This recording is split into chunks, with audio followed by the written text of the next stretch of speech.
Well, for I had the retreat house was about 0.6 miles or something from the Abbey. And there's a road that takes you back and forth from the other. But I had said, if I'm not going to talk, if I'm going to be on this retreat, I'm just going to park my car, set my phone aside, and not use any technology and just be for a week, which required I had to walk back and forth, which took about a half an hour to get from the retreat house to the Abbey. Well, if you're going to back and forth 6 or 7 times a day, a half an hour each way, you're spending most of your day just walking, on this path. And it was pretty clear I was the only person, you'd see the folks driving by headed towards the Abbey or to the retreat house, and they'd sometimes just wave at me, and there I am, I'm the only person walking. Nobody had used it. But as you see the story unfold in there, most of my most transformative moments, my most spiritual moments happened on that path. So most of the things that I learned wasn't in the worship center per se. It was in the worship center of creation, which I think is probably a grander cathedral than the one that they had built in the Abbey, creation itself. Yeah. But I don't know if you've ever been outside in the middle of the night, in the middle of nowhere, late, alone, like in the middle of cornfields in the Midwest, where there are no lights other than the stars, and there are no sounds other than God knows what those sounds are from, but it's terrifying. Right. And so, I spent most of those walks at night in fear. And one of them that you mentioned was, I was particularly scared on that journey from what had happened. And I was at this really low mark where I just needed God to show up.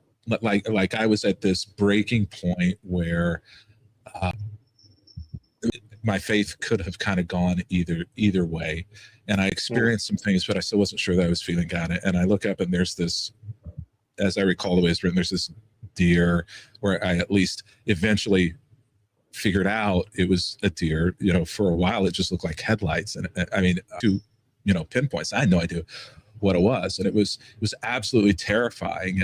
And as I thought back through, some of the things that I knew about Scripture, the moments where people have seen or interacted with God, the first reaction is fear. Angel, every time an angel, first words out of the angel's mouth every time are fear not. Anytime God shows up on the scene, there's, you're hiding yourself. And there was this like moment of nakedness, in that moment.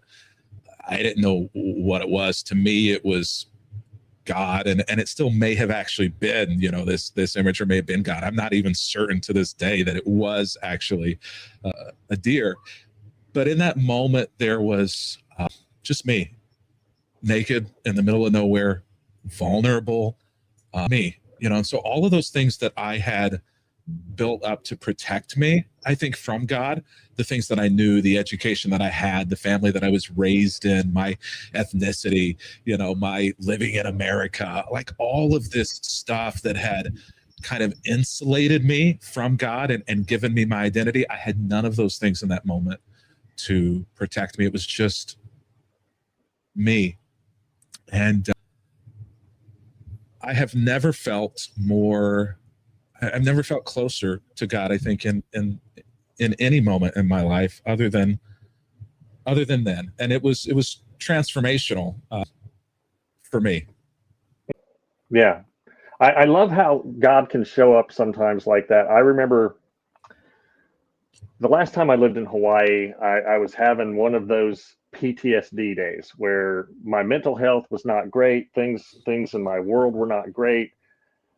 And I was just like, I need some grace today. God, I really need some grace today. And later that afternoon, I was looking for something in my truck. And I ended up finding my little MP3 player that I had lost weeks before. And I was like, oh, that's cool. And I turned it on, and the little display came up, and it said, "You too, grace." And I was just like, you have got to be kidding me. And it was just a little thing. But I don't know if anybody's heard that song. It's not one of their hits, but it's a beautiful, beautiful song. And I cried right there. I just cried holding that. And I was like, okay, all right. Sometimes when you feel like you're literally at rock bottom, a deer can show up in the middle of the night or you can find something and you turn it on and it says grace, and it's right there for you.